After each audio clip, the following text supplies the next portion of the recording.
बद्री विशाल भगवान की जय। शंकर भगवान की जय। परम पावन बसंत पंचमी के सुअवसर पर हम सब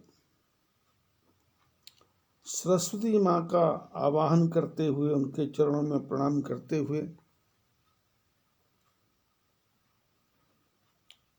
सुंदर माघ मास कथा की तरफ चलें।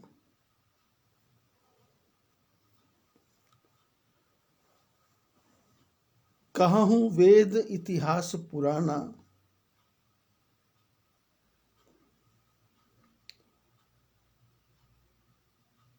कथा सुना रहा हूं मैं अनेकों ग्रंथों से, विविध प्रकार के इतिहास से और पुराणों से। कुछ लोग कथा श्रवण करते समय विचार करते हैं कि माघ मास कथा क्या है।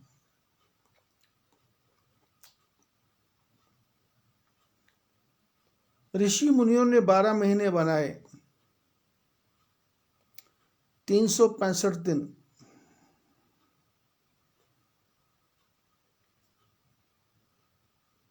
और उसको इस प्रकार से विभाग किया कि हर दिन उत्सव हो, तारा डूबे, मल मास हो, अधिक मास हो, खर मास हो, किसी प्रकार की व्यवस्था भी हो पर भगवान का भजन छूटने न पाए। इसलिए 24-24, 26-26 एकादशी, उसमें गणपति जी की चतुर्थी,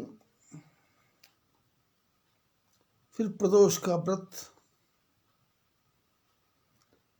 फिर कभी शिवरात्रि, रामनवमी, नवरात्रि, चैत्र के नवरात्रि, अश्विन के नवरात्रि, फिर गुप्त नवरात्रि, 2 प्रकार के। इस प्रकार से 12 महीने परमात्मा का नाम स्मरण होता जाए, तो उसके लिए चुनाव किया गया कि हर महीने भगवान की कथा हो। उसको पौष मास कह दें, चैत्र मास कह दें, वैशाख मास कह दें। 12 राशियां हैं, 12 महीने हैं और 6 प्रकार की ऋतुएं हैं। इन सब ऋतुओं के ओत प्रोत हमारा मन रूपी मोर मयूर नाचता रहे और भगवान के चरणों का ध्यान चलता रहे, तो इसके लिए ये कथा बनाई गई। वैसे तो पौष, माघ, चैत्र, वैशाख की जो कथा है वो 1-1, 1.5 घंटे की है। पुस्तकें हैं उसकी, छोटी छोटी पुस्तकें। लेकिन अपने को तो कथा के माध्यम से हमारे जीवन में परमात्मा की प्राप्ति कैसे होगी, और यदि होगी तो कब होगी, कितनी देर लगेगी, जिनको हुई थी उनका क्या बना, जिनके पास अपार संपत्ति थी उनका क्या बना, और जो छोटी जाति के लोग थे, गज थे, ग्राह थे, हिरण्यकश्यपु, हिरण्याक्ष थे, कंस थे, दंतवक्त्र थे, शिशुपाल थे, इन सब का मोक्ष कैसे हुआ, परमात्मा ने क्या क्या लीला की। और जिस प्रताप भानु की कथा हम कर रहे हैं, सब कुछ होने के बाद भी उसके मन में क्या विचार आया कि सब कुछ होने के बाद भी पतन हो गया।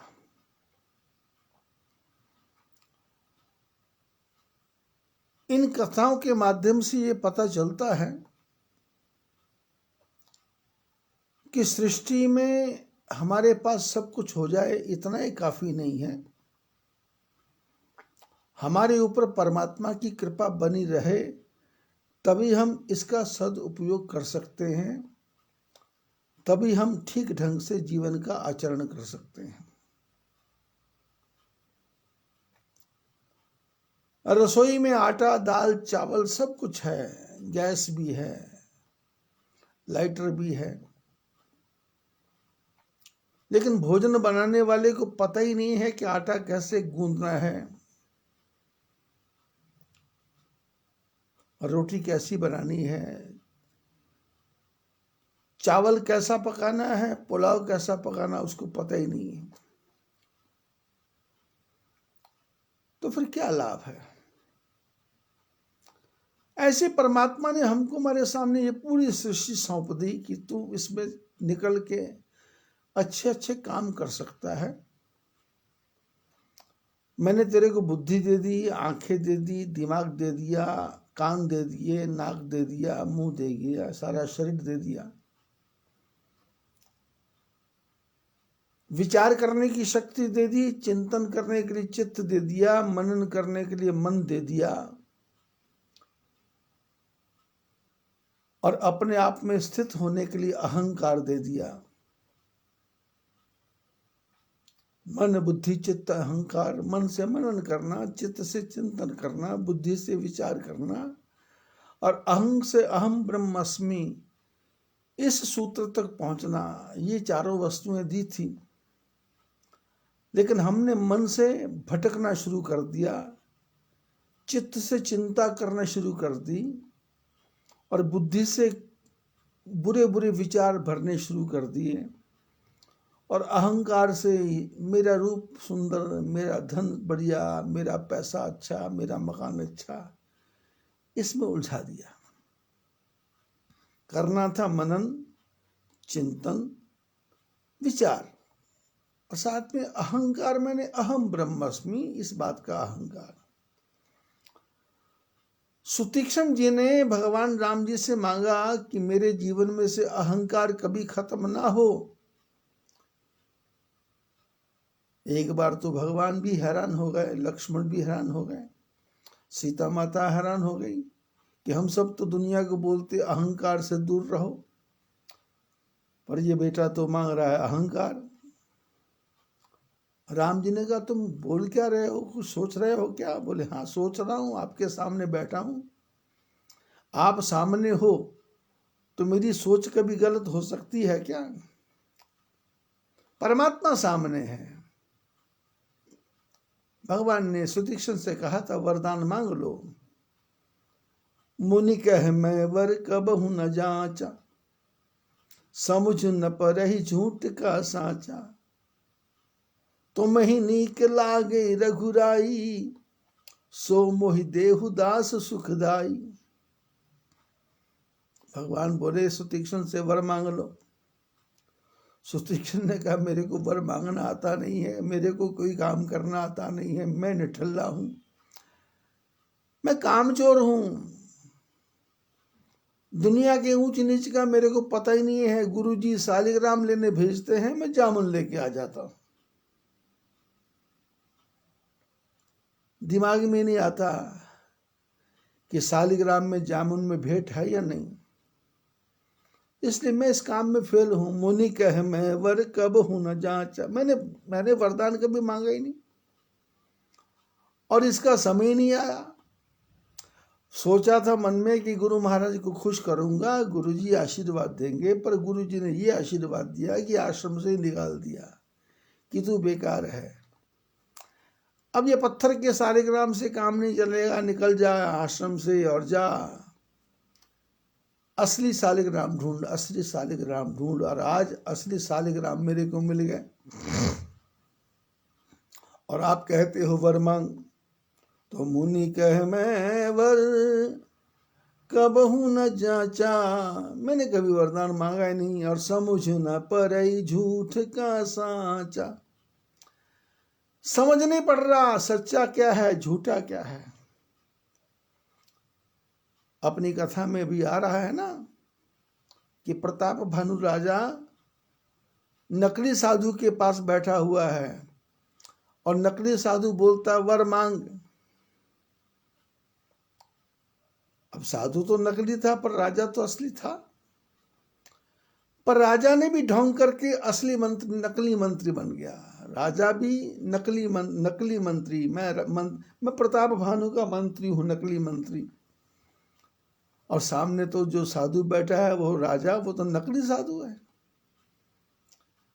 अब नकली साधु नकली मंत्री को बोल रहा है वरदान मांग, और उसके बाद उसकी भेद बताता है, मैं तेरे को पहचान गया। ठीक प्रताप भानु को पहचान गया, ठीक प्रताप भानु को विश्वास हो गया, ठीक प्रताप भानु ने सरेंडर कर दिया, आत्मसमर्पण कर दिया। पर आत्मसमर्पण करने के बाद में जो वरदान दे रहा है तो उससे ये भी तो बोल सकता था कि ऐसी कृपा करो मेरा मन भगवान के चरणों में लग जाए, पर वर कभी मांगा ही नहीं। मुनि कह मैं वर कबहु न याचा, समझ न परई झूठ का साचा। बोले मैंने शास्त्रों को पढ़ा है, सुतीक्षण ने कहा शास्त्रों को पढ़ा है, और शास्त्रों को पढ़ के पता लगता है क्या सत्य है क्या झूठ है। रात के जो पक्षी है वो रात को ही सत्य मानते हैं, दिन के जो पक्षी है वो दिन को ही सत्य मानते हैं। विषयों में जो फंसे हुए हैं विषयों को सत्य मानते हैं, और परमात्मा की भक्ति करने वाले परमात्मा की भक्ति को सत्य मानते हैं। जो परोपकार करते हैं वो परोपकार को ही सत्य मानते हैं, जो डकैती करते हैं, चोरी करते हैं, ठगी करते हैं, वो उसी को सत्य मानते हैं। मुनि कह मैं वर कबहु न याचा, समझ न परे झूठ का साचा। तुम ही नीक लागे रघुराई, सो मोहि देहु दास सुखदाई। सुतीक्षण ने कहा आपको जो अच्छा लगता है मैं आपका दास हूं, वो आप मेरे को दे दो। राम जी ने सीता जी की तरफ देखा, लक्ष्मण की तरफ देखा, ये मांग क्या रहा है, कर क्या रहा है। सीता जी ने कहा ऐसा करो, बच्चा है, अब ऐसा कर दो कि बढ़िया से बढ़िया जो हमारे आपके विचार में आता है वो बढ़िया से बढ़िया माल दे दो। अविरल भगति विरति विज्ञान, होहु सकल गुण ज्ञान निधान। भगवान ने विचार किया कि क्या दूं। केवट को भी यही वरदान दिया था। केवट को जब मुद्रिका देने लगे, केवट ने कहा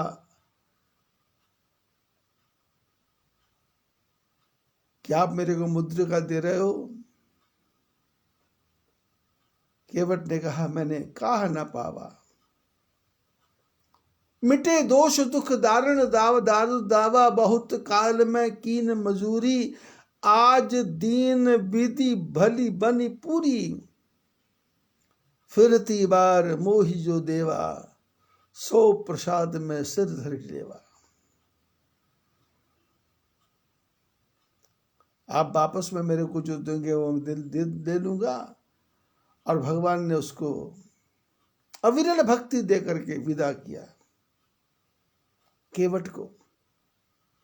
और आज सुतीक्षण सामने है। भगवान ने कहा, सीता माता ने कहा इसको बढ़िया से बढ़िया वरदान दे दो, बच्चा है। गुरु महाराज ने घर से निकाल दिया तो भगवान ने कहा अविरल भक्ति, अविरल भक्ति हो। कैसी भक्ति? अविरल, अविरल मैंने होता है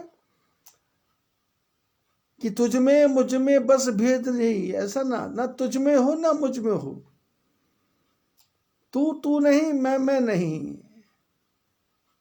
मैं तू एक, तू मैं एक, बीच में कोई भी बाल जितना भी अंतर ना आए, खो जाएं एक दूसरे में, डूब जाएं एक दूसरे में, मिल जाएं एक दूसरे में। दो समुद्र मिलते हैं, एक हो जाते हैं, कोई दुख नहीं, कोई कष्ट नहीं। दो नदियां मिल जाती, एक हो जाती हैं, कोई कुछ दुख नहीं, कोई कष्ट नहीं।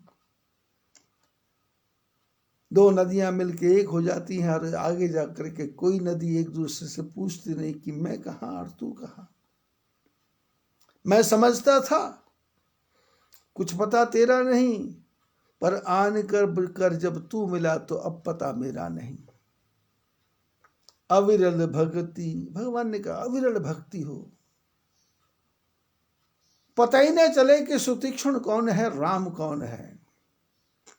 पता नहीं चले राम कौन है, सुतीक्ष्ण कौन है। सुतीक्ष्ण को देखे तो राम दिखाई दे, राम को देखे तो सुतीक्ष्ण दिखाई दे। अविरल भक्ति और विरति विज्ञाना, और रति किस में हो, विज्ञान में, ऊंची से ऊंची बातों में। और संसार में सबसे बड़ा विज्ञान क्या है, परमात्मा को पहचान लेना। और जब विज्ञान आएगा तो हो सकल गुण ज्ञान निधाना। राम जी ने कहा तुम्हारे अंदर सारे गुण आ जाएं, सारा ज्ञान का तू खजाना बन जाए, जा। राम जी ने कहा जाओ। सुतीक्ष्ण ने कहा कहाँ जाऊं। भगवान ने कहा हो गया, वर दे दिया। सुतीक्ष्ण ने कहा हो गया। बोले हाँ क्या हो गया। बोले मैंने कहा था वर मांग, तूने कहा मैंने कभी वर मांगा नहीं, समझ नहीं पड़ता झूठा सच्चा क्या है। तो अब लक्ष्मण जी के कहने से, सीता जी के कहने से मैंने तेरे को टॉप मोस्ट वरदान दे दिया। क्या वरदान दिया। बोले अविरल भक्ति, अविरल भक्ति हो जाएगी, विरति विज्ञान, विज्ञान में रति हो जाएगी। हो सकल गुण ज्ञान निधाना, सारे गुण सारा ज्ञान सब कुछ तेरे अंदर भर जाए। तो शिक्षण ने कहा हो गया। बोले हो गया। क्या हो गया। बोले गुण ज्ञान अविरल भक्ति। तो सुशिक्षण ने कहा बात समझ में आ गई मेरी। प्रभु जो दीन सो वर में पावा, आपने जो वरदान मेरे को दिया वो मैंने पा लिया, आपने जो दिया वो पा लिया। अब सो देहु मोहि जो भावा, अब मेरे को वो वरदान चाहिए जो मेरे को अच्छा लगता है। भगवान ने कहा ये क्या बात हुई भाई। अरे मैंने वरदान दिया, तूने कहा मेरे को मांगना आता नहीं है, आपको जो अच्छा लगता है वो दे दो, तो मैंने दे दिया। अच्छा। बोले अच्छा तो दिया, पर आपने कहा कि हो सकल गुण ज्ञान निधाना, तो सारे गुणों का खजाना बन जाए। तो अब जब गुणों का खजाना बन गया हूं तो अब मेरे को वर मांगना आ गया, वर मांगना आ गया। टेक्निक सीख ली, तरीका सीख लिया, अब मेरे को आ गया तरीका। बोले आ गया, फिर अब क्या करना है। हो गया वरदान पूरा। बोले कैसे हो गया। आपने दिया वो मैंने ले लिया, लेकिन मेरे को जो अच्छा लगता वो दो ना। ये तो आपको जो अच्छा लगता था वो दिया, पर मेरे को जो अच्छा लगता, मेरी भी तो चॉइस है कुछ। भगवान बोले तेरी भी इच्छा है क्या। बोले हाँ। बोले क्या। प्रभु जो दीन सो वर में पावा, अब सो देहु मोहि जो भावा। बोले अब वो वरदान दो जो मेरे को चाहिए, मेरे को अच्छा लगता है। भगवान ने सीता जी की तरफ देखा, लक्ष्मण जी की तरफ देखा कि ये क्या हमको पजल्ड कर रहा है। ये हमको भ्रम में डाल रहा है। सीता जी ने इशारों इशारों में कहा कि ठीक है, अब आपने ज्ञान दिया है तो उसको ज्ञान हो गया। अब पहले ज्ञान नहीं था, अब आपने ज्ञान का आशीर्वाद दे दिया तो ये ज्ञानी बन गया। अब ज्ञानी बन गया तो ज्ञान के ढंग से क्या मांगता पूछ तो लो। घर में यही कहानी होती है। पिताजी बोलते हैं बेटा ठीक हो, बेटा ठीक हो, पर बेटा माँ को सारी बातें बताता रहता है, पर माँ बोलती चिंता नहीं करना, मैं टाइम आने पे देख लूँगी, समझ लूँगी, घबरा मत, मैं नॉर्मल कर दूँगी, तेरे पप्पा को नॉर्मल कर दूँगी।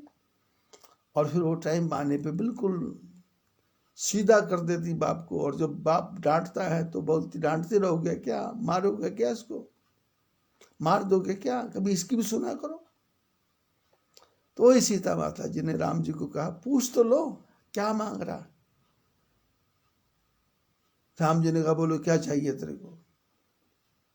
बोले अनुज जानकी सहित प्रभु। बोले मेरी इच्छा है लक्ष्मण जी, सीता जी और आप अनुज जानकी सहित प्रभु चाप बाण धर राम। लक्ष्मण जी के हाथ में भी धनुष बाण हो, आपके हाथ में भी धनुष बाण हो। सीता माता आशीर्वाद दे के खड़ी हूं। अनुज जानकी सहित प्रभु चाप बाण धर राम। मम ही गगन इंदु इव बसहु सदा निह काम। बोले मेरी इच्छा है सीता राम लक्ष्मण तीनों धनुष बाण लेकर के मेरे हृदय में, हृदय रूपी आकाश में जैसे चंद्रमा विराजमान होता है ऐसे हमेशा विराजमान रहो, ऐसे हमेशा विराजमान रहो। लेकिन बसहु सदा निह काम, बसना मेरे हृदय में, पर कामना कुछ मत रखना, कामना कुछ मत रखना। सुतीक्षण ने हद कर दी, हद। ऋषि मुनि महात्मा योगी तपस्वी साधु संत ग्रंथ उपनिषद पुराण वेद सारे के सारे ग्रंथ एक बात कहते हैं मनुष्य को कि निष्काम निष्काम भक्ति, निष्काम भक्ति, निष्काम भक्ति, भगवान की भक्ति करो पर कोई काम ना करो। पर ये सुतीक्षण ऐसा आया जिसने भगवान को ही कहा कि मेरे हृदय में रहना, पर मेरे हृदय में रह करके कोई भी कामना नहीं करना। यह है भगवान की आशीर्वाद का फल, यह है भगवान के पाने का फल, यह है मनुष्य बनने का फल, यह है परमात्मा की भक्ति में जाने का फल।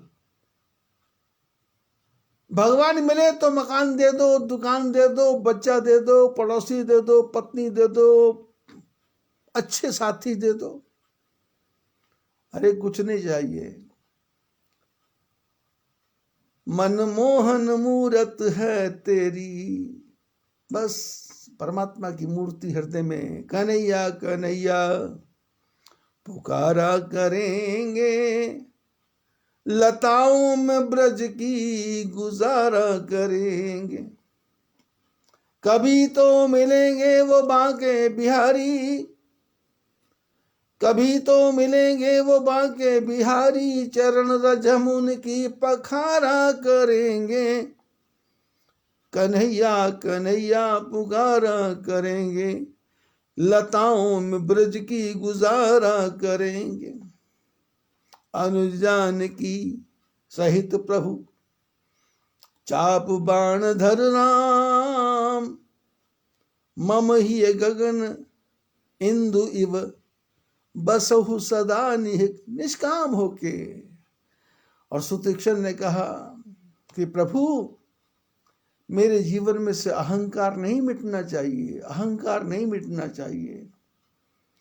भगवान बोले अब ये क्या मुसीबत है भाई, ये अहंकार, अहंकार कोई अच्छी बात नहीं है। सुतीक्षण ने कहा आप सुन तो लो। भगवान ने कहा क्या तेरे पास बुद्धि ज्यादा है क्या। सुतीक्षण ने कहा अभी आपने वरदान दिया है अविरल भगति वीरति विज्ञाना हो सकल गुण ज्ञान निधान। आपने कहा गुण ज्ञान निधान सब कुछ हो जाए, तो फिर अब तो मेरे पास सब कुछ आ गया, अब तो जो कुछ मांगूंगा टॉप ही मांगूंगा। बोले भाई ये अहंकार ठीक नहीं है। बोले अहंकार आपको ठीक नहीं लगता पर मेरे को तो ठीक लगता है। राम जी ने कहा कैसे? तो सुतीक्षण ने कहा ये अहंकार बनाया किसने है? भगवान ने कहा मैंने। बोले प्रभु आपने अहंकार बनाया तो क्या आप खराब वस्तु भी बनाते हो क्या? लक्ष्मण जी ने कहा प्रभु तो खराब वस्तु कभी नहीं बनाते। सीता जी ने कहा खराब वस्तु कभी नहीं बनाते। तो बोले जब खराब नहीं है तो सुन तो लो, मेरे को अहंकारी बनाओ। भगवान ने कहा बताओ भाई तू क्या चाहता है? बोले अस अभिमान जाई जनि भोरे। मेरे को ये अहंकार कभी भी नहीं भूलना चाहिए कि मैं सेवक रघुपति पति मोरे। मैं सेवक हूं और भगवान मेरे मालिक है। ये अहंकार मेरे को 24 घंटे बना रहे। भगवान की आंखों में आंसू आ गए। अरे वाह मेरा शिष्य कैसा है, कैसा है शिष्य, कितना बुद्धिमान है।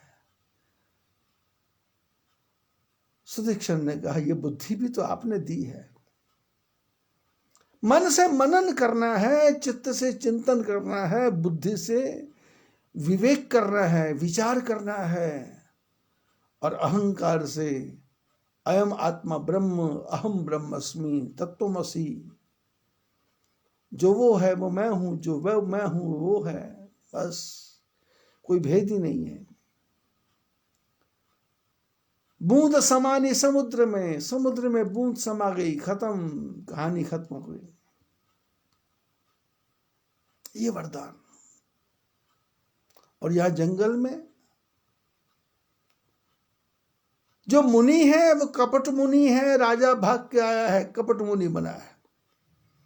और प्रताप भानु इसने भी आके झूठ बोला, मैं राजा नहीं, मैं राजा का मंत्री हूं, राजा का दूत हूं, राजा का दास हूं। अब झूठे झूठे लड़े। बोले नंगे नंगे लड़े, विभूत विभूत पड़े। अब नागा साधु आपस में लड़ेंगे तो गिरेगा क्या? विभूति गिरेगी, क्या गिरेगा? कपड़े वाले लड़ेंगे तो कपड़ा फटेगा। मुनि ने कहा बड़ा समझा करके कि देखो हम तुम जंगल में मिले हैं, ये बात किसी को पता लगना नहीं चाहिए। दो प्रकार के से तुम्हारा विनाश है। एक, यदि तुमने किसी को बता दिया कि मैं महात्मा जी को जंगल में मिला तो तुम्हारा विनाश है। और बात भी सच्ची थी। यदि राजा वहां से वापस आ जाता और आकर के धर्म ऋषि से बात करता, अपने राजाओं से, अपने मंत्रियों से, अपने साथियों से बात करता कि घनघोर जंगल में एक महात्मा का दर्शन हुआ, तो धर्मरुचि जैसा जो मंत्री है वो कहता कि पहले मैं देख कर के आऊं कि महात्मा वहां आया कहां से। जैसी जैसी कथा उसने बताई, एक तनु हूं, जब से सृष्टि बनी है, ये हुआ है वो हुआ है, तो मान लो ये घर आके चर्चा करता तो लोग आपस में विचार करते कि भाई ऐसा कौन हो सकता है जो एक रुचि एक तनु है, या जब से सृष्टि बनी है ब्रह्मा विष्णु महेश बने तब ये बने। और ऐसा तो किसी शास्त्र में लिखा नहीं है, किसी ग्रंथ में लिखा नहीं है। यदि घर में आके चर्चा करता तो सब लोग सेना लेकर के जंगल में पहुंचते, जंगल को कटवा देते, जंगल में आग लगवा देते, जंगल को जला देते, जंगल को फूंक देते, और वो नकली महात्मा प्रकट हो जाता तो जो लोग थे वो उसको पहचान लेते, अरे ये तो वही आदमी है। अरे नहीं पहचाना क्या? बोले हाँ वो जो राजा भाग के। अरे अच्छा अच्छा, तो भेद खुल जाता। पर मुनि ने ऐसा जाल बुना, ऐसा जाल बुना कपटी ने। इसने कहा तुम्हारी दो प्रकार से मृत्यु है, क्योंकि राजा कितना गिर गया था, पूरे विश्व का राजा होने पे दशों दिशाओं पे जिसका डंका बज रहा था, एक सूअर के पीछे पागल हो गया था। ऐसे राजा को बस में किया और उसने मांगा क्या? बोले जरा मरण दुख रहित तनु। बोले बुढ़ापा ना आए, दुख ना आए, शरीर बूढ़ा ना हो और 100 कल्प तक राजा बन के रहूं। अब तो इस मंत्री ने, इस कपटी मुनि ने कहा कि एक ही तरीका है, साधु तुम्हारे, ब्राह्मण तुम्हारे बस में हो जाएंगे तो काम हो जाएगा। तुम्हारे विनाश में 2 ही कारण बनेंगे, साधु या मैं तुमसे मिला, इसकी चर्चा तुम यदि किसी को बोलोगे, छठे कान में ये बात गई तो तुम्हारा मरण निश्चित है। या दूसरे शब्दों में कहे, छठे कान में बात गई तो पोल पट्टी खुल जाएगी और ये कपटी मुनि का सारा भेद खुल जाएगा। लेकिन अपना भेद ना खुले तो इसने उसको इतना डरा दिया, भयभीत कर दिया। जैसे आजकल नकली ढोंगी ब्राह्मण, धन लौलुप, पैसे के लोभी अपने यजमान को ऐसा डरा देते हैं कि उसका धन हड़प लेते हैं। शास्त्रों में लिखा है, पर धन न हरे, पर अन्न हरे, पर धन चुरे, पर सेज रमे, पर नारी गमे, यदि इंद्र अहे तही श्री न रहे। बोले जो ब्राह्मण है वो दूसरे के अन्न को चुराता है, पर अन्न हरे, पर धन चुरे, दूसरे के अन्न का हरण करता है, दूसरे के धन को चुराता है, पर सेज रमे, दूसरे के घरों में जाके सोता है, पर नारी गमे, दूसरे की स्त्रियों के साथ में दुर्व्यवहार करता है। यदि इंद्र है तही श्री न रहे, यदि वो इंद्र भी होगा, ब्राह्मण क्या, यदि इंद्र भी होगा तो इस इंद्र के शरीर पे 1000 छेद हो जाएंगे, उसकी श्री नष्ट हो जाएगी। जो ब्राह्मण झूठ छल कपट करके पैसा कमाता है, यजमान को डरा करके पैसा कमाता है, उसका पैसा आएगा तो सही, यजमान डर के मारे आएगा तो सही, वो पूजा नहीं है, डकैती है। वो पूजा नहीं है, दूसरों को भयभीत करके उसका पैसा चुराना है। इसलिए धन दान कैसा, ब्राह्मण के लिए दान कैसा? आप दिया सो दूध बराबर, मांग लिया तो पानी और छीन लिया तो खून बराबर, कह नानक गुरबाणी। संत महापुरुष कहते हैं, दान अपने आप श्रद्धा से किसी ने दिया है, ठीक है, और मांग लिया तो पानी, मांगा तो दान पानी हो गया, छीन लिया, जबरदस्ती छीन लिया तो खून के बराबर है। वो धन टिकेगा नहीं, बीमारी में लग जाएगा। पूजा होती रहेगी, पाठ होता रहेगा, पर धन से शांति नहीं मिलेगी, सुख नहीं मिलेगा, आराम नहीं मिलेगा। ये नकली महात्मा क्या कर रहा है? डरा दिया। 2 प्रकार से मृत्यु, ब्राह्मण दुखी तो मर जाएगा, ब्राह्मण श्राप से मर जाएगा, या मेरी कथा किसी को जाके बताएगा तो मर जाएगा। यह प्रगटे अथवा द्विज श्रापा, नास तोर सुन भानु प्रतापा। हमारी तुम्हारी कथा किसी को पता लगेगी तो तुम मरोगे, और ब्राह्मणों का श्राप लग गया तो तुम मरोगे, और संसार में कोई उपाय नहीं है जिससे तुम्हारा मृत्यु हो जाए। तुम्हारी मृत्यु नहीं हो सकती, चाहे ब्रह्मा गुस्सा करें, चाहे शंकर गुस्सा करें, चाहे नारायण गुस्सा करें, तुम्हारा कोई कुछ नहीं बिगाड़ सकता। राजा तो चरणों में पड़ गया, प्रभु आप सत्य बोल रहे हैं, आपकी बड़ी कृपा है, आप सत्य बोल रहे हैं। द्विज गुरु कोप कहो को राखा। प्रताप भानु ने कहा कि महाराज, ब्राह्मणों का और गुरु का श्राप मिल जाए, कौन जिंदा रह सकता है? राखे गुरु जो कोप विधाता, गुरु विरोध नहीं को जग त्राता। और ऊंची बात बोलती राजा ने तो, नकली साधु तो नकली, लेकिन ये राजा भी ऐसा चक्कर में फंसा कि ये और भी गुरु छोटी बात बोलता है, उससे बड़ी बात बोलता है कि यदि ब्रह्मा क्रोध कर जाए तो गुरु कृपा से ब्रह्मा का क्रोध शांत हो सकता है, पर गुरु के क्रोध से कोई रक्षा नहीं कर सकता।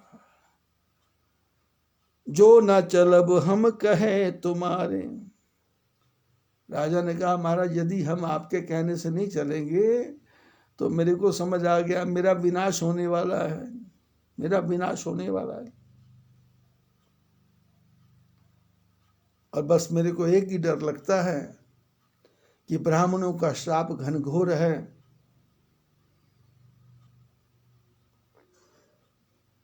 मेरे को ये तरीका बताओ जिससे ये ब्राह्मण बस में हो जाए।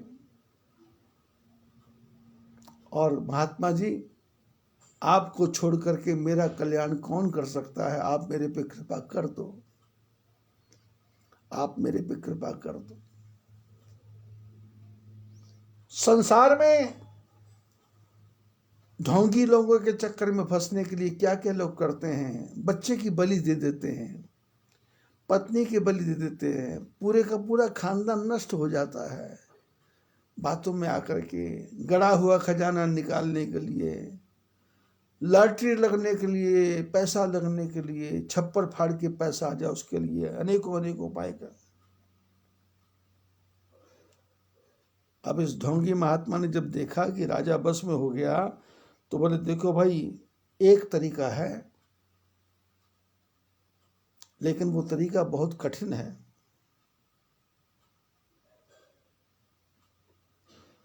तरीका तो आसान है,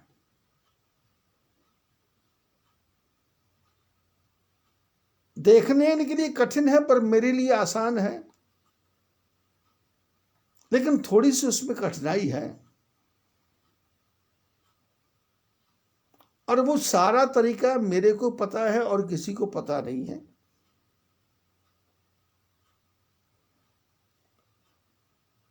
समस्या ये है कि मेरे को तुम्हारे नगर में जाना पड़ेगा, लेकिन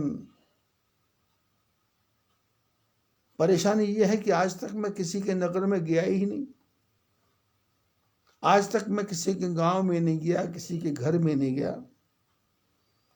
लेकिन अब तुम्हारा मेरे से इतना प्रेम हो गया है, तुम्हारी मेरे ऊपर इतनी श्रद्धा हो गई, विश्वास हो गया है, अब यदि मैं नहीं जाऊं तो मेरे को थोड़ा बुरा लग रहा है, पर जाऊं या नहीं जाऊं, जाऊं या नहीं जाऊं, ऐसा मेरे मन में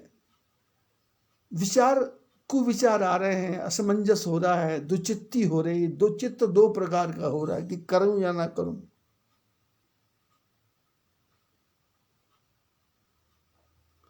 सोन महिष बोले मृदुबानी, नाथ निगम असनीत बखानी। महात्मा की बात सुनकर के राजा बोला कि प्रभु ऐसा वेदों में नीति में बखान किया गया है, बड़े स्नेह लगन पर करही, गिर निज सिरन सदा तृण धरही। बोले जो बड़े हैं वो छोटे से प्रेम करते हैं, छोटी घास पर्वत के ऊपर रहती है और ये समुद्र की जो झाग है वो समुद्र के ऊपर घूमती रहती है। अस कई गह नरेश पद स्वामी हो कृपाल। ऐसा कहते कहते राजा महात्मा जी के चरणों में पड़ गया, प्रभु कृपा करो, प्रभु कृपा करो, प्रभु कृपा करो। जानी नृपहि आपन आधीना। अब टू दी पॉइंट बात आ गई। जो बात मैं अभी तक बोल रहा था, बोलता जा रहा था, और लोग सुन रहे थे, सुन करके विचार कर रहे थे कि बाबा जी ढोंगी महात्मा, ढोंगी महात्मा, ढोंगी महात्मा। अब सारे को ढोंगी, मैं सबको ढोंगी नहीं कह रहा, पर 100 में से 99% तो ढोंगी ही हैं। कोई 1% साधु होगा। अब समाज में मैं रहता हूं, तो अब कथा कर रहा हूं, अब ढोंग से कर रहा, पाखंड से कर रहा, लालच से कर रहा, पता नहीं किस बात से कर रहा, या फिर ये समय ऐसा आ गया कि इस समय सिवाय कथा करने के कोई साधन ही नहीं है। दिन कैसे व्यतीत करना है, गुरु मंत्र का जप करेंगे तो कितने घंटे, राम राम करेंगे तो कितने घंटे, क्योंकि सोशल डिस्टेंस का पालन करना है। और ठाकुर जी की कितनी कृपा, पिछले 10 महीने से मैंने 3 कमरों को छोड़ करके आश्रम का चौथा कमरा नहीं देखा। मेरी सेवा करने वाले जो लोग हैं, उसमें सिर्फ एक को ऑर्डर है मेरे पास आकर के भोजन रख के जाने का। कभी कभी बच्चे बोलते हैं कि नीचे चले जाया करो, घूम लिया करो, तो मैंने कहा माघ मास के बाद मैं बाहर निकलूंगा, घूमूंगा फिरूंगा, देखूंगा क्या होता। समय कैसे व्यतीत हो, 24 घंटे हैं। वैसे तो सोने में चला जाएगा सारा दिन, सोने में, क्योंकि ये 9 चीज तो बढ़ती हैं, 9 चीज बढ़ती हैं। उद्यम, मेहनत जितनी बढ़ाओ बढ़ जाएगी, थकावट जितनी, थकेगा नहीं आदमी। उद्यम, कंडू, खुजली बढ़ती जाती है, कलह, झगड़ा, मधु, शराब, उद्यम, कंडू, कलह, मधु, युवा, जवानी, प्रीति, प्रेम, आहार, भोजन, भोग, विषय, नींद, निद्रा, इसको जितना बढ़ाना चाहो बढ़ा सकते हो आप। 14 घंटे भी सो सकते हो, 16 घंटे भी सो सकते हो, 20 घंटे भी सो सकते हो। 4 घंटे उठो, नहाओ धो, लेटन जाओ, खाना पीना खाओ और उसके बाद फिर सो जाओ। कौन रोक रहा है? दिन तो बीत जाएगा, सालों बीत जाएंगे, और जितना सोएंगे उतनी उम्र भी बढ़ेगी, एक्टिविटी भी कुछ नहीं होगी। थोड़ा खाओ सो जाओ, थोड़ा खाओ सो जाओ। अब दिन व्यतीत करना है तो भजन कितना करें, पूजा कितनी करें। तो फिर साधन निकाला कि 1-1.5 घंटा सत्संग करेंगे।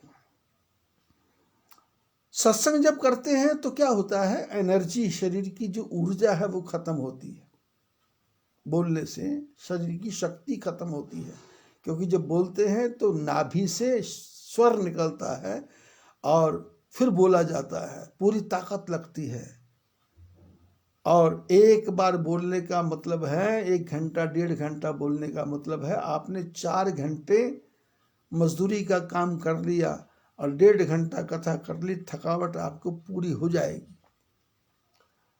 फिर उस थकान को मिटाने के लिए रेस्ट करना पड़ता है।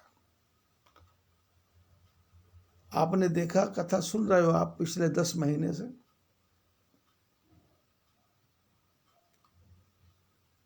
340 के लगभग एपिसोड हो गए कथा के, 340।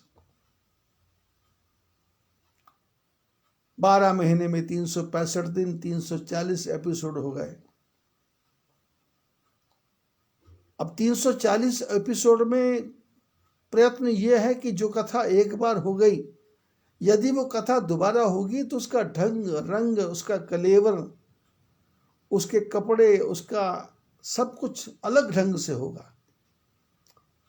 तो 1.5 घंटे की कथा को सोचने में, विचार करने में, दिमाग को लड़ाने में, कौन सा शब्द कहाँ फिट करना है, कौन सा शब्द कहाँ आएगा, कौन सा शब्द से कौन सी धारणा बनेगी, और सामने वाले की समझ में आएगा या नहीं आएगा, सामने वाला समझने की कोशिश करेगा या नहीं करेगा, और जो समझने वाला है, एक बार तो समझ में नहीं आएगा भाई। जो कथा मैं सुना रहा हूं वो एक बार समझ नहीं आएगी, उसको 2 बार 3 बार 4 बार सुनना पड़ेगा, बार बार रिपीट करना पड़ेगा। ये पिक्चर नहीं है जो एक बार देख ले समझ आ गई। ये उपन्यास नहीं है जो पढ़ा हो गया। ये कथा है, राम कथा है, गूढ़ कथा है, गहरी कथा है, गहन कथा है। पिछले 7 दिन से प्रताप भानु की कथा चल रही है और पिछले 20 दिन तक सती की कथा ही चलती रही, सती की कथा ही चलती रही। और पिछले 7 दिन से मैं बार बार कोशिश कर रहा हूं, ढोंगी पाखंडी, ढोंगी पाखंडी। सुनने वाले भी सोच रहे हैं कि बाबा जी क्या बोलते जा रहे हैं, पर आज शब्द वो आ गया, क्योंकि ढोंगी अपने अधीन बस में करना चाहता था राजा को, और राजा बस में हो गया, और इतना बस में हो गया कि आपके सिवाय मेरा भला करने वाला कोई नहीं है। ढोंगी ने कहा मैं जा नहीं सकता, मैं आ नहीं सकता, मैं किसी के नगर गया नहीं, मैं किसी के घर गया नहीं, कैसे जाऊंगा, कैसे करूंगा। और राजा तो राजा बुद्धिमान था, तो उसने अपना पैंतरा फेंका कि बड़े आदमी छोटे पर कृपा करते हैं। अरे घास जमीन पे पैदा होने वाली पहाड़ के ऊपर चली जाती है, समुद्र कितना बड़ा, और उसकी झाग, और वो झाग समुद्र के ऊपर डांस करती है, नाच करती है। महाराज आप कृपा करो।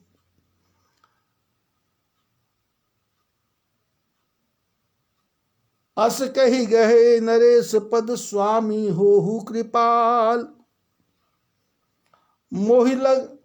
मोहि लागी दुख सही प्रभु सज्जन दीन दयाल।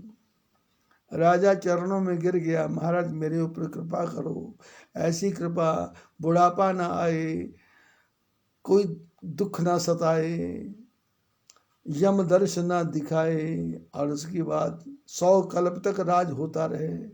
इसलिए कृपा करो, आप मेरे लिए दुख को सहन कर लो बाबा जी, थोड़ा सा दुख सहन कर लो। आपका क्या बिगड़ रहा है।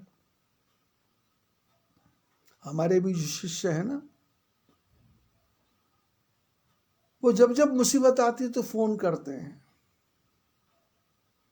कुछ तो टाइम पे फोन कर देते, कुछ समस्या आने के बाद फोन करते हैं, फिर उसके बाद बोलते हैं उपाय बताओ क्या करना है। फिर अब गुरु शिष्य का संबंध है तो फिर भगवान से प्रार्थना करनी पड़ती कि भाई इसका जो दुख है वो, इसका पाप क्षमा कर दो, इसको ठीक ले आओ रास्ते पे, इसकी गृहस्थी ठीक बनी रहे, कुछ भी ना उजड़े। तो ऐसी प्रार्थना करनी पड़ती है, क्या करना।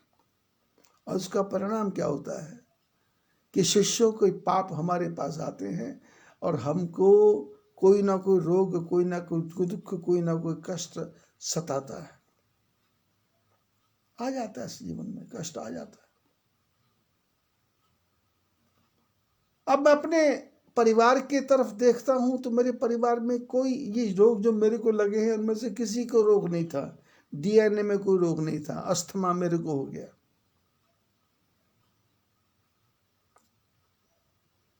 हार्ट का दवाई मैं लेता हूं डॉक्टरों के कहने पे, जरूरत नहीं है। बीपी हो गया, टीबी हो गया,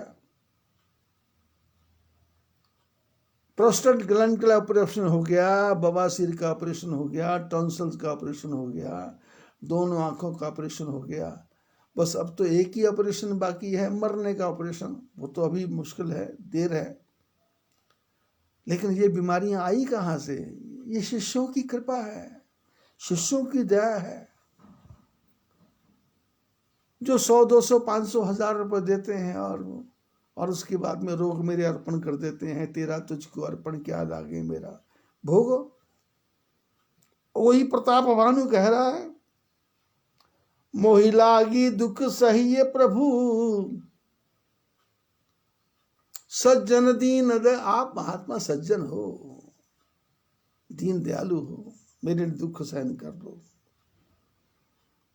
जान नृप ही आद आपन आधीन, अब तो ये जो है ये जो नकली साधु है, इसने देख लिया कि राजा तो अब मेरे चंगुल में फंस गया, मेरे अधीन हो गया, अब नहीं कहीं जा सकता। बोला तापस कपट प्रवीणा, बोला तपस्वी, तपस्वी बोला कैसा कपट, जो कपटी है, और प्रवीण वो चालाक, चालाकी जिसके नस नस में भरी हुई है। इस राजा, इस प्रताप भानु ने मेरे को कहीं का छोड़ा नहीं, जंगल में मेरे को भटकने के लिए छोड़ दिया। अब इसको पंजे में फंसा कर इसको फुल निचोड़ता हूं मैं इसको।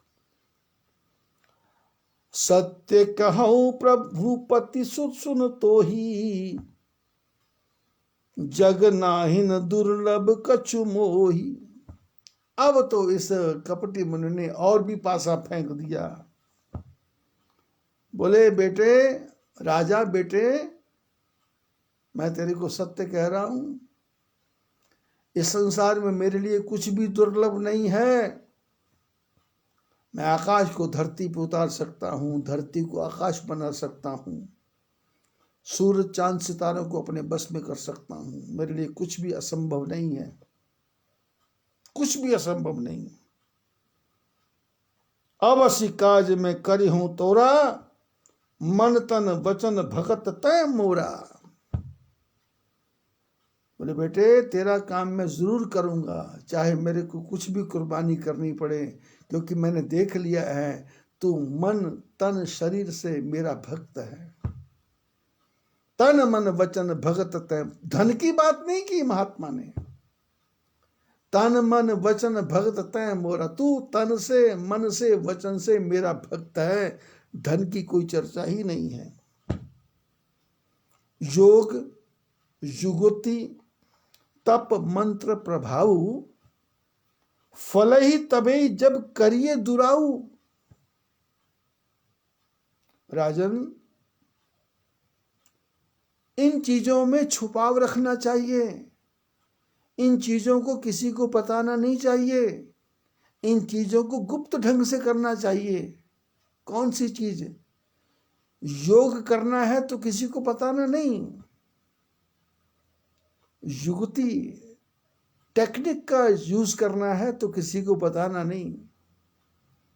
आप दुकानदारी करते हैं, अपना धंधे का यदि भेद बताया तो दूसरा उसको खींच लेगा।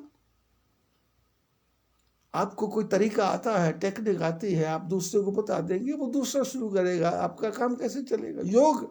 योग को छुपा के करना, और जो आपको तरीका आता है उसको किसी को बताना नहीं। योग युगति, तप तपस्या चुपचाप करना।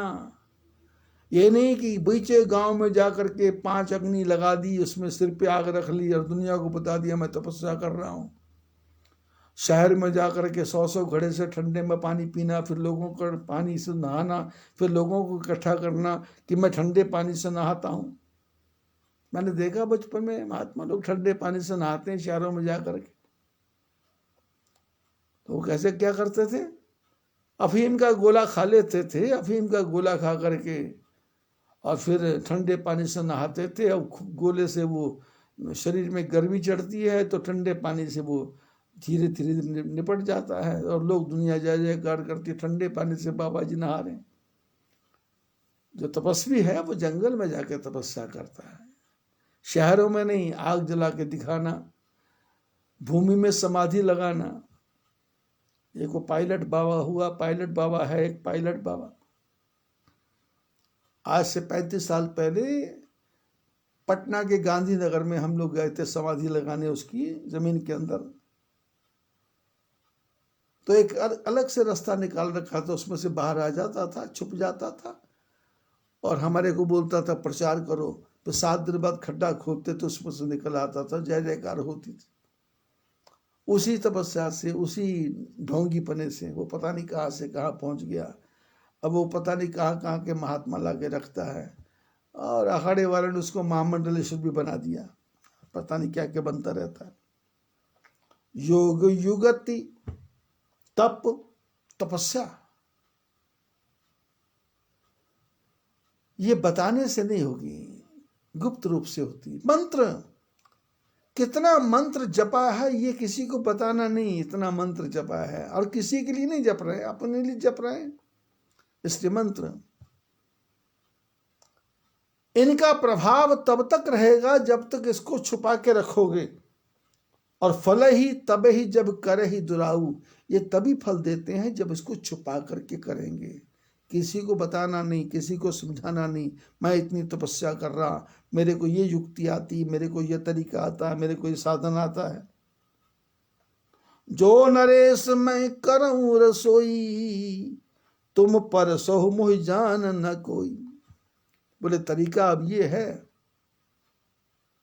लास्ट तरीका ये है कि मैं तुम्हारे घर आऊं और तुम्हारे घर आकर के भोजन बनाऊं, और भोजन मैं बनाऊं, ब्राह्मण लोग आए, तुम अपने हाथों से ब्राह्मणों को भोजन करवाओ, और जो भोजन मैं बनाऊं तुम परोसो, जो ब्राह्मण खाए और खा करके अपने घर जाए, और अपने घर जा करके जो वो अन्न बनाएगा उसके घर में जो ब्राह्मण खाएंगे, और जो ब्राह्मण उसके घर खा के गए फिर उसके घर में जो ब्राह्मण खाएंगे। इस प्रकार से इस चैन की तरीके से सारा ब्राह्मण तुम्हारे बस में हो जाएंगे। जैसे आजकल वो नए नए सिस्टम निकले हैं ना, वो बोलते 10 मेंबर बनाओगे, 10 मेंबर बनाओगे, 10 मेंबर बनाओगे। तो ऐसे हम लालच में आ जाते हैं, और लालच में आकर के फंस जाते हैं, और अंत में हमारा पैसा भी गया और वो कंपनी के कुछ पता ही नहीं है। तो ये जो है नकली साधु, इस नकली साधु से इन कंपनी वालों ने सीखा है तरीका कि 10-10 मेंबर बनाते जाओ, सहारा इंडिया बन जाएगी, फिर दूसरा तीसरा हो जाएगा। तो पता नहीं कौन कौन सी, कोई नारद कंपनी है, कोई सारद कंपनी है, पूरे भारत में कंपनियां लूट के चलेगी 10-10 मेंबर। ये नकली साधु ने कहा जो मैं भोजन बनाऊं तुम परसों, जो खाएगा वो बस में, उसके घर भोजन बनेगा वो खाएगा उसके बस में, और वो जो खाएगा उसके बस में। अन्न जो जोई जोई भोजन करई, सोई सोई तब आयस अनुसरई। पुनीतिन के गृह जेवे जाओ, जो तुम्हारे घर भोजन करके गया फिर उसके घर में जो भोजन करने आएगा, नब तब बस हो भूप सुन सो, वो भी तुम्हारे बस में हो जाएगा। जाई उपाय रचौ नृप एहू, संबत बरि संकल्प करे। बोले यही उपाय करना है, और ये संकल्प कब तक चलेगा, ये काम कब तक चलेगा? 1 साल तक। मैं 1 साल तक तेरे घर में रहूंगा, ब्राह्मणों को बुला बुला के भोजन करवाना, ब्राह्मणों को बुला बुला के भोजन करवाना, जो जो करते जाएंगे तेरे बस में हो जाएंगे। नित नूतन द्विज सहस सत, वरहु सहित परिवार। मैं तुम्हारे संकल्प लगी, दिन ही करब जवनार। और ये सब 1 साल तक चलेगा, और रोज 1000 ब्राह्मणों को बुलाना है। 1000 ब्राह्मणों का वर्ण करना है। नित नूतन द्विज सहस सत, 7000 सहस सत बने 1 लाख। 1 लाख ब्राह्मणों को रोज भोजन करवाना है, और मैं तुम्हारे संकल्प को पूर्ण करने के लिए दिन के समय भोजन बनाया करूंगा। और ऐसा करके एही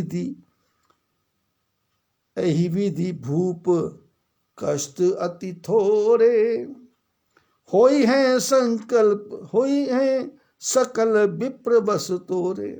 इस प्रकार से राजन तेरे सारे कष्ट दूर होते चले जाएंगे, और सारे ब्राह्मण तेरे बस में होते चले जाएंगे। करी हैं विप्र होम मख सेवा, तही प्रसंग सहसे बस देवा।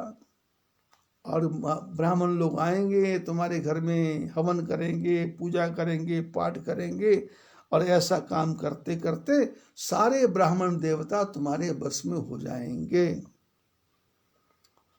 और एक तो ही कहूँ लखाऊ, मैं यही भेष न आऊ बकाऊ। और एक बात और ध्यान से सुन ले, मेरा दर्शन तुमने किया है इस रूप में, पर मैं तुम्हारे नगर में इस रूप में नहीं आऊंगा, इस रूप में नहीं आऊंगा।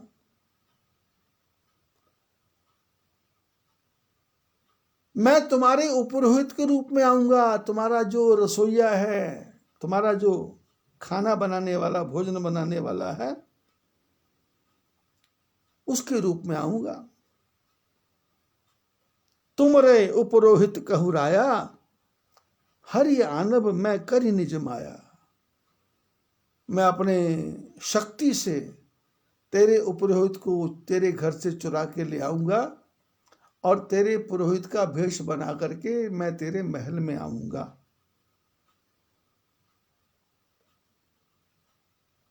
कैसा होगा? बोले तपबल तही कर आप समाना, रेखे रखी हूं यहाँ वर्ष परवाना। मैं अपनी तपस्या के बल से तुम्हारे पुरोहित को अपने जैसा बनाऊंगा और उसको यहां रखूंगा, और मैं पुरोहित बन के तुम्हारे घर में रहूंगा। मैं पुरोहित बन के तुम्हारे घर में रहूंगा 1 साल तक। मैं धरितासु भेष सुनु राजा, सब विधि तोर समारभ काजा। इतना बड़ा काम मेरे को करना पड़ेगा। मैं तेरे पुरोहित का भेष बना करके वहां रहूंगा, और तेरे काम को मैं संवारूंगा। कथा विचित्र है।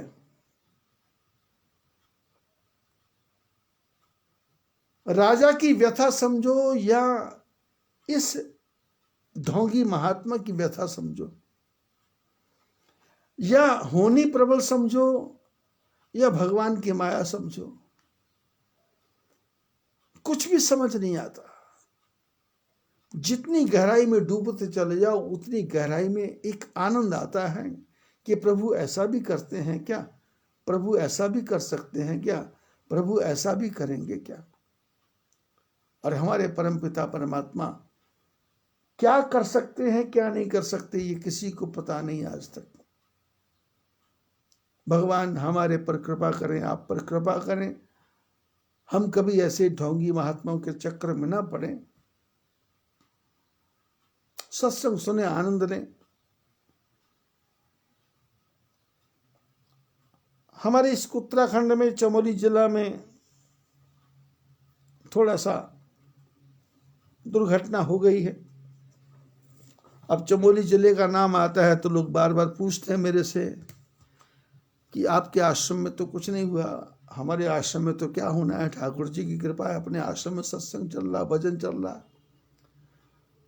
24 घंटे परमात्मा का नाम लिया जाता। आश्रम में कुछ नहीं है, लेकिन हाँ, यहाँ वो साइड है, वहाँ काफी उत्पात हो गया है, क्योंकि एक शनि महाराज हैं। अब वो शनि महाराज का कोरोना अब जाने वाला है। अब लेकिन जाते जाते वो शनि का कोरोना नहीं है, लोगों को मारना है। तो भगवान ने देखा पहाड़ में कोई मर नहीं रहा है, तो भगवान ने कहा ठीक है, मैं दूसरा तरीका भेज देता हूँ, ग्लेशियर को फोड़ देता हूँ, और ग्लेशियर से सबके गले कट कट के गिर जाएंगे, मरो सब कुछ। अब कुछ ऐसा है कि भाई ठीक है, ठाकुर जी की कृपा से आश्रम का काम ठीक ढंग से चल रहा है। लेकिन इस बीच में हमारे शिष्य जगदीश प्रसाद जी गुप्ता, उनका देहावसान हो गया जयपुर में। भगवान से प्रार्थना कि उनको मोक्ष मिले। मदन लाल जायसवाल का देहावसान हो गया अमरावती में। उसके पुत्र की शादी भी हो गई, भगवान से प्रार्थना, मदन लाल को भी मोक्ष मिले, रतन लाल जी जायसवाल, फिर कैलाश जी डीडमानिया और युगल किशोर जी राठी। इस कोरोना काल में लगभग मेरे 700 शिष्य चले गए, 700 शिष्य चले गए, जिनकी उम्र सबकी 50 साल से ऊपर थी।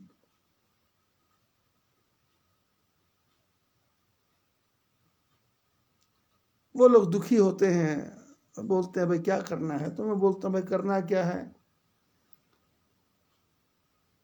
तीर्थ में रहता हूं, आप लोग पैसा भेजेंगे, साधु संत महात्मा को खिला देंगे, उनकी आत्मा को शांति मिलेगी। तो 12,000 के लगभग मदन लाल जी जायसवाल की धर्मपत्नी ने भेजा था, और महेश अग्रवाल गुप्ता जयपुर से 2,100 रुपये भेजा।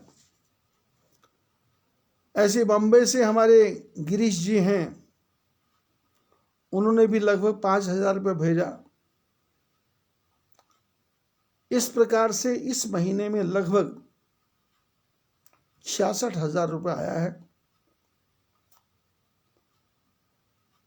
और पोष मास की कथा खत्म हो गई, लोगों ने सुनी। 1,000 रुपया तो लुधियाना वाले ही भेजते ही हैं हर महीने। यशपाल जी साहनी परिवार, 1,100 रुपया कृष्ण गोपाल जी बहल का परिवार ही लुधियाना से भेजता है। उड़ीसा से पाणीग्रही जी हर महीने 1,000 रुपया भेजते हैं। ये सब अलग प्रकार से गिने तो 1 लाख से ऊपर पैसा हर महीने आ जाता है। आप लोग भी सत्संग सुन रहे हैं, तो सत्संग का अर्थ ये है कि सत्संग सुनो, तो जो सत्संग सुनाने वाला है उसको दक्षिणा भी देनी पड़ती है, तो हर महीने के हिसाब से भी दक्षिणा बनती है, तो दक्षिणा भी भेजो, क्योंकि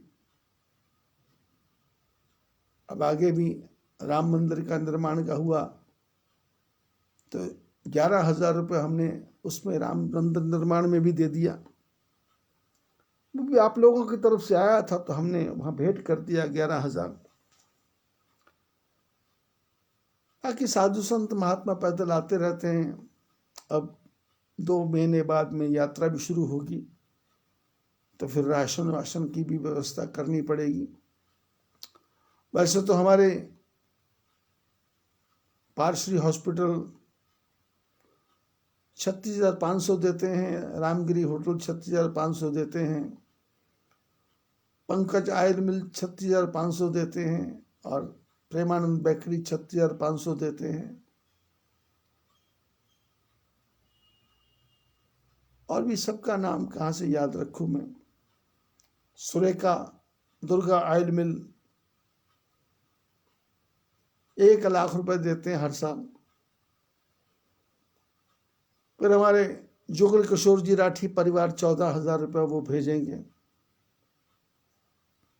संजय जी हैं, पंकज जी हैं, और ऐसे रवि कुमार जी जालना से हैं, जालंधर से हैं, गुजरात से, नेपाल से, भूटान से, राजस्थान से। ये हर साल एक मुश्त देते हैं पैसा। तो उस पैसे से क्या है कि 6 महीने का राशन आ जाता है, और फिर पैदल साधु संत महात्मा की सेवा चलती है। और वो भोजन जो पैसा आता है, उस पैसे में से 1 पैसा भी मैं अपने शरीर के लिए खर्च नहीं करता। ये मैं बार बार आपको बता रहा हूं। यदि उस पैसे में से मैं अपने शरीर पे खर्च करूं, तो मेरे लिए गौ खून के बराबर है, पितरों की हत्या के बराबर है। आपका एक एक पैसा अच्छे काम में लग रहा है। सिंघानिया परिवार नाहन से भी भेजता है, कभी 10,000, कभी 5,000। ऐसे हमारे सुमन कुमारी जी हैं सहारनपुर से, दिल्ली से कुसुम कुमारी हैं, लुधियाना से पम्मी जी हैं, सतीश जी हैं। आता रहता है। मैं अपने शरीर पे एक पैसा खर्च करता नहीं, क्योंकि मेरा तो थोड़े में गुजारा हो जाता है। मेरी जितनी भी दवाई है उसका 3 महीने का खर्चा हर 3 महीने बाद एक ही हमारे शिष्य हैं रविंद्र जी टेकड़ीवाल अकोला से, वो भेज देते हैं। तो कुछ करना नहीं है। आप जो भी पैसा दान करेंगे वो अच्छे काम में ही लगेगा। पैसा बचता है तो मैं आश्रम को बड़ा करने में कर देता हूं। आप दान करें, उसका सदुपयोग हो। बसंत पंचमी है, आई बसंत पाला उड़ंत, बसंत पंचमी आ गई। अब दिन बड़े होने लग गए और ठाकुर जी की कृपा से सर्दी दूर होने लग गई। लेकिन सावधानी रखना है, गर्म कपड़ा छोड़ना नहीं है। ये नहीं कि रजाई गद्दे बंद कर दो, ना ना ना।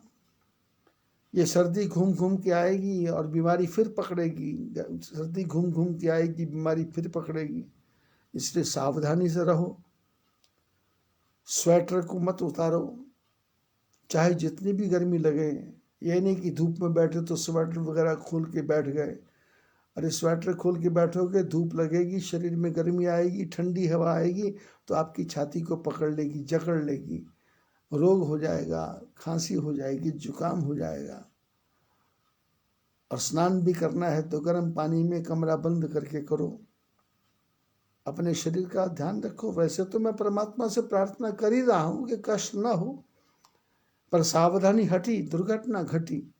दुर्घटना ना घटे तो सत्संग करो और हमारे पाप हटें, उसके लिए दक्षिणा भेजो। सभी को आशीर्वाद।